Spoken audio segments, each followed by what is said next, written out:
So welcome to this session of Open Mentor. Let us continue on Python. Okay, so I am starting my IDLE. Yesterday we talked about the numeric operations. Today I am going to talk about string operations. Okay, when I say string operations, we had a string yesterday like within double quotes. Okay, now let me open up a new file. Let me resize this also. Okay. Now let me execute this. Let me start writing. For example, I am creating a string a is equal to hello, how are you doing? Okay. So this is a long string. Now let me save it as E2. The first operation typically whenever you are seeing in any website, name has to be some 30 characters long. Pin code has to be 6 characters long. The comment can be maximum of 500 characters. So people used to always deal with the length of the variable. If I want to know how many number of characters are in A, what is the length of A if I want to find, if I say x is equal to len. If I use a len of A, the command is len of A, and then say print x. Okay. The command len is used to get the number of characters in this. Let me go and run it. It says 24. Okay. So it says 24. Of course, if you count this hello, how are you doing, including the question mark, it will be 24. Now, I want to convert the entire string to uppercase, the capital letters. If I need to do that, there is a command. The command is upper, but like len of A, I cannot say upper of A. Okay, I have to use the syntax A dot upper. Okay, and close brackets. Why is that? For one command they have given len. Why is that they have given A dot upper? Right. That is the way that they have defined. Okay. There is one question, does the length also count? Yeah, of course, all spaces are also equal. I will come to that. A space, a punctuation mark, everything is treated as one character when it calculates the length. So if we say A dot upper, and I have to assign it, I say x is equal to A dot upper. Let me print this thing. Okay, let me run it. Now it completely converted it to hello, how are you doing into capital letters, uppercase letters. Now let me purposefully go and then change U to YOU as capital. If it is already capital, it won't do anything, it will convert. Now when you have uppercase conversion, there is always a lowercase conversion also, convert everything into small letters. This is called a method. You are applying this method on the string A, and then you are printing that value. So A dot lower is equal to x. Then I'm printing that x. Now let me run it. Now if you see here, it converted the whole string into uppercase. It converted the entire string into lowercase or small letters. So if you want to convert upper to lower to everything, you can use this A dot upper or A dot lower. Is this rocket science? Very simple, right? So it's nothing very big. Only thing is I need to remember upper, I need to remember lower. So it is like and a few days you practice, it will become automatically a natural phenomenon for you. Now I want to print the 13th character in this string. So it has got 24 characters. I want to print the 13th character. If I say x is equal to A square bracket 13. A square bracket indicates this is called a subscript or index. Okay, number in square bracket is called subscript or index. In mathematics, you will say a subscript I, a of ai, sigma I is equal to 1 to 1 ai. The subscript I means the nth item. So here, when I put it in the square bracket, print that a of I, a of 13. Let us print it. Let us print it. 1. It printed a space. Okay, it printed a space. Let me change it to a of, let me say a of 7. Okay, it will be easy for me to count. Let me run it once again. A of 7, it printed O. Let me see. 1, 2, 3, 4, 5, 6, 7. Seventh character for me is H, but he is taking this O. When you start counting from 1, H comes the seventh character.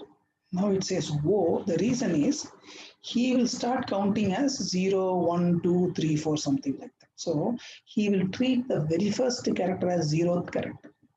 Your counting starts from 1, whereas Python internally starts it from 0. So 0, so 8th character will become the 7th character, whatever you quote here. So O becomes the 8th character, so it says 7. So 0 to 7, that will be the 8th character. Now, so it is called a subscript. Remember, the very first character, if I print A of 0, then it will become H. If you see, it shows H. So the string's first character number is 0. That you need to remember. I want to get first 8 characters, or first let us do that way. So if I want to print the first 8 characters, there is one way. A of, I can say 0:8, that I can do. Or simply if you say A, just A:8, and then say print. If you don't give that, if you don't give anything to the left of it, it is assumed as 0. A within square brackets :8 means A within square bracket 0 to 8. Now let me print it. If you see here, it will take the first 8 character and then print it, 0 to 8 characters. Now, if I do the other way, okay, 8 colon. So from 8th character all the way up to the end of the string, till the last character of the string, it will print. Okay. Now let me print that. Let me do the same thing, copy paste. One is first 8 characters. Next is 8 character onwards. Let me run it once again. If you see here, the first 8 characters from 8th character till the end of the string. So I now have, for example, if you start doing like this, print x is equal to A of 8:10. That means I want to start from the 8th character to 10th character. Let us print that one. Okay. So you can extract a portion of a string and do whatever you want. If I print that way, this is 8th character, 8, 9, but he has not taken the 10th character A. Okay. Ideally, he is supposed to give me 3 characters, 8, 9, 10. But for some reason in Python, it has been designed that I will take the 8th character, but I will not take the last character. So I will take only 2 characters. So the n-1 I will take. Why they have done that way, I do not know. So obviously they could have done a slightly better job. When I say 8:10, 8, 9, 10, they could have printed it. They could have extracted it. So if I want to actually extract, then I need to make sure 8:11, then run it, then he will do the 3 characters. So I don't know why for this command alone they have not taken the end of it. For all other things they have taken the end of it, but here they have done it. Is this clear so far? Very simple conversion of uppercase to lowercase, extraction of a portion of a string. Very simple language. In fact, C and C++ used to be Cadou's language, slightly difficult in terms of understanding the syntax. Java definitely did a better job. Obviously, Java was definitely better. And Python is extremely good in terms of making it so simple. They have done it extremely simple. Now, I want to say, hey, you have given a word. You have given a sentence. I am fine. You have given 2 sentences. Okay. You have given, now this is one sentence, this is one sentence, but contained in the same string, one string. Now what I want to do is split this entire sentence into words based on space. I want to say a space determines it's a different word. Okay. I say space is a delimiter or the marker of end of the word or beginning of the word. So split, the command here is split. So what should I use? Pretty much like I say a.lower, I need to say a.split. But split based on what? He will ask a question that you have to give it in bracket. Okay. Now I say split within double quotes space. So you have to give a space here. Okay. So it is a space based on space split. Whatever value that comes, push that to X. First, split the string A based on space. You will get some, one sentence will be, multiple sentences will be split into multiple words.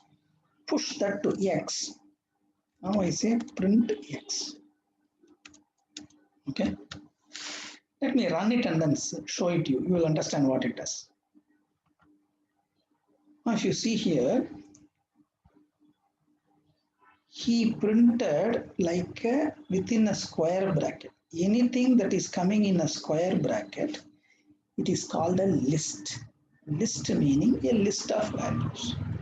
Inside the list, he has got, this is the first word, this is the second word, this is the third word, this is the fourth word, including this, because you mentioned based on only space. So he took it based on, this is the fourth word, I am fine dot. So he has split the entire string into so many words. So a split command, you have to use some delimiter to split. Now, if you look here throughout this program, I used one variable X. Here length returns integer. Upper returns a string. Okay.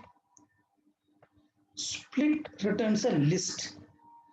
If I want to know currently what is the type of value the X is storing, what you can do is something like print type of X.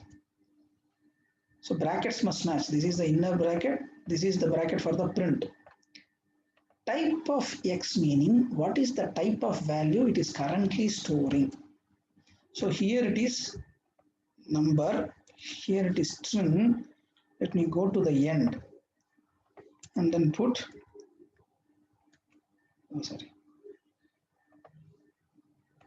you copy it once again, come down, put, now I say X is equal to 78.98, print type X. Here it is real number or floating point number. The same variable X is holding different types of values. So this is in C, if I declare it as a int, I cannot store something as a real number. So here it can store different values. In Java also, if you store as an int or a real, So it cannot change the type. Now in Python, depending upon the values you store, it will assume the type. Now let me run it. When I run it, you see after storing 35, it becomes a class int. After storing this string, it says my type is string class. After storing this list, it says my type is list. After storing the real number, it says my type is or class is float. A class is nothing but a classification. A class is similar to I belong to human class. Coconut tree belongs to plants class. Fish belong to the species living in water. Amoeba belongs to one cell organism, right? Monocell organism. So the class or type, it will tell you what is the kind or what is the type of item it is. So basically int, float, string, class, there are so many other types also. But the moment you type something like that, if you use the word type, it will be like this. Is this clear? Whatever we have seen, basic, there are so many string operations, but I'm not going to take all because it is like a ocean. What is essential to us in terms of dealing with data over a period of time, we are taking that so that you will become comfortable. So yesterday to today, if you see, already a lot of keywords that we have learned. And everything is English, like absolutely very simple ones you can take. Now, having introduced string, let me open a new file, okay? Open a new file. This file, let me close, okay? A new file I'm taking. Now what I'm going to tell you is, we talked about the previous class, we talked about integers, float, arithmetic operations. Today we talked about string operations. In our concepts, we talked about decision making. Okay, we talked about decision making. A decision making in Python happens through if condition. So I'm going to write a basic if condition. Okay. What I'm going to do is basic if condition. Let me say A is equal to input, enter your age. Okay.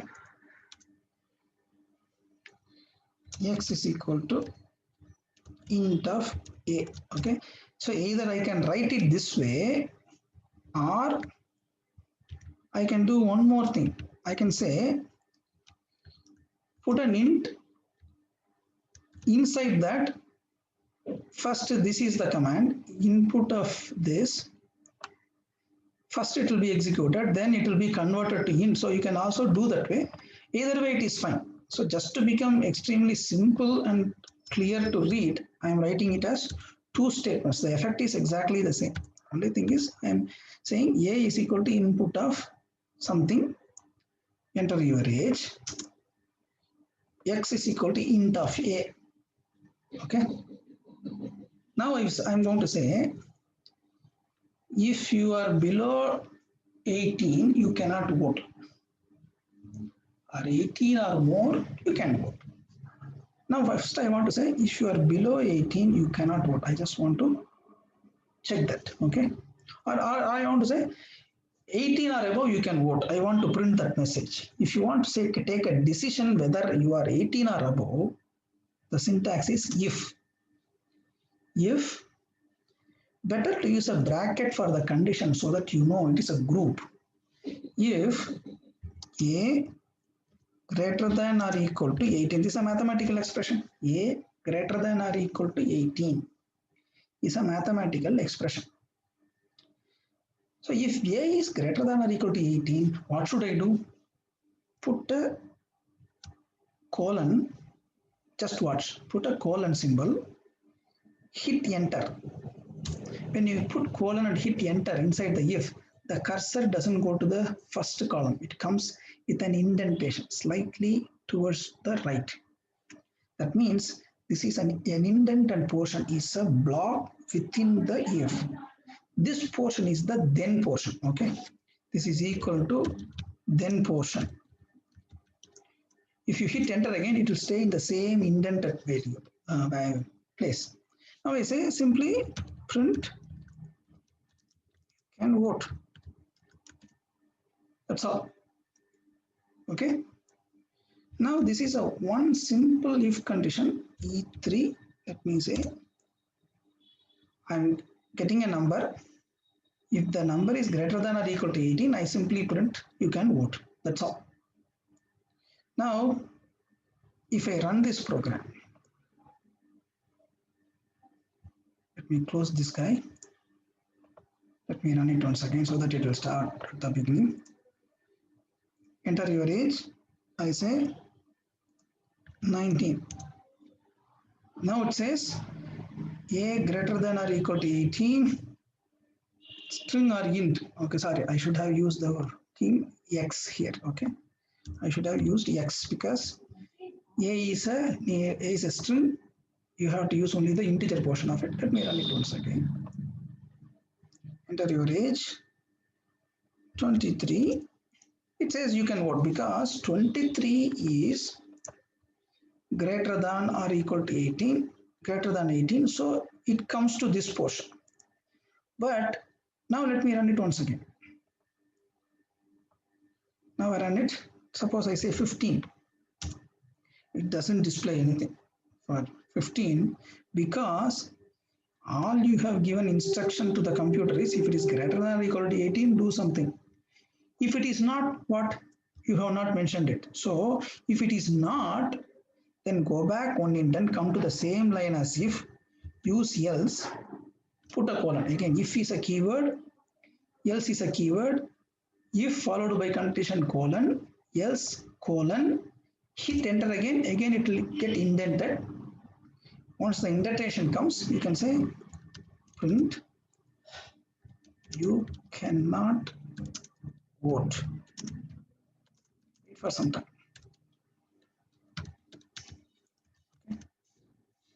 So if the condition is true, it will execute this then portion.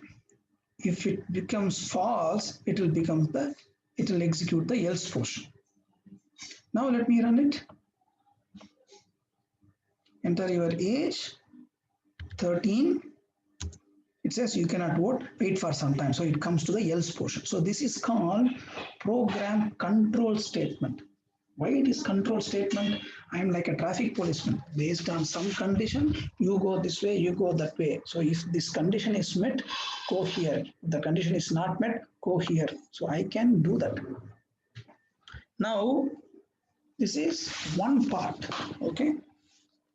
I can have multiple lines also here. It's not just only one line I can have. You can also have any number of statements you can have, right?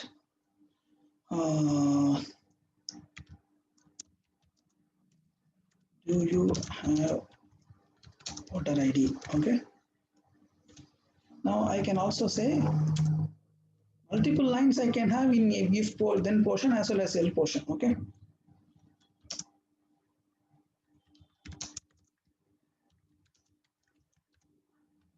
So if I run it now if I enter age is equal to 56, you can vote. Do you have voter ID? It is asking for this. Why? Because you have given two statements. It executed these two, this executed, this did not execute this because the control is moving here. This is the basic if then else condition, right? Okay. Yeah, somebody is asking, can I use int of input? I have already shown that. So I specifically put that way because rather than combining multiple things into one line, for clarity, I put it into two statements. Suppose the indentation is very important. For example, if I don't indent, like this I put, and then I try to run. then it will say expected and indented block. The moment you do not follow by if condition or else portion, if you do not have indentation, it will say an issue. Now I go there and then say just one space and then say again run. Okay. Now he is coming and he is treating that as an indentation. Now it's a 56. Do you have voter ID? So he expects at least a character indentation. But typically what we do is one tab. One tab is always good because it's easy to know. It's well indented here. So that you can say if it is one space, it is very difficult to see the indentation. Whereas it is one tab, it is very easy. Okay. Now there is nothing like a close or end if in this thing. So it is like once the indentation finish, if you want to start the next step, okay, now enter your age. I want to get another input. A is equal to input of enter your name. Okay, if I want to start over here, right, then you need to go back. Only the indented block is considered as the part of else. Anything that is coming back to our regular stuff in the first column as same in the line of if the first I character, it is treated outside it. Now let me run it again. Okay. Now it is asking for age. Now it's a 78. Do you have voter ID? Enter your name. I say Nagaraja. So whether it is then portion or else portion, I ask for enter your name because it is outside the block. This is outside the block. If I have to put A only here or here, I have to put with indentation. This is one minor thing that we need to be very closely watching out. Okay, but better use a tab rather than spaces so that it will be easy for you to view it. Is this clear? Okay, I am just giving now only if and else. There are a lot of other formats you will see a little bit later, but today's class I don't want to confuse you. I just want to give only very fundamental if condition. Now, what is the value of x greater than or equal to? Okay, 18. Because this can have true or false. You can also do that.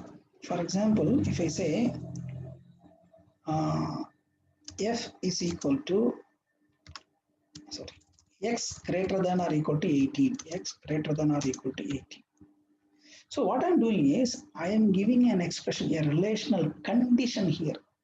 This relational condition will evaluate, it can be only true or false. The true or false will be assigned to f. Now I say print f. I can also do print type of f. Just watch what happens. So you can give a condition, assign it to a variable, and then print that value. Now if I say run, I want to give a number. For example, let me give a number 19. 19 is greater than or equal to 18, so it becomes true. So it says true. The class is Boolean. Boolean meaning true or false, yes or no, 0 or 1. Okay, so you can use this. Suppose you want to check before you write an if then else condition, what is the value, something like that.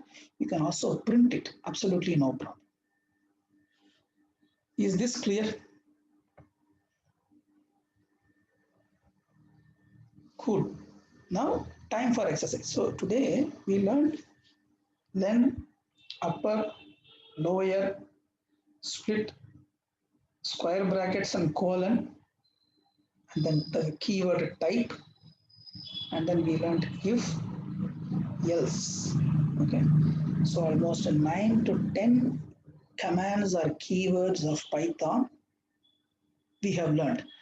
And the structure, if must be of this structure. It has to be a condition. There should be a colon. The next statement, the block must be indented. Else followed by a colon. Then the block must be indented. This is a grammar of Python. Like English has a grammar, Tamil has a grammar, Hindi has a grammar. Python also has a grammar. This grammar is called syntax. What we call as all these things input within brackets, this is called the syntax of the language. Syntax is nothing but a grammar. So the more grammar you know, you'll be comfortable in understanding that language. As simple as that. Now, having given this information, now I want to give you an exercise. What is that exercise? For today, I want to give you get 3 sites A, B, C. So you have to get input from the user A, comma B, comma C. Okay. Check. Yes, the other day you wrote the logic in English. You now know how to make a decision. So now I'm asking you the same logic, write it in Python. You know the logic of if ABC can form a triangle, write that in Python. That's the exercise that you need to do now.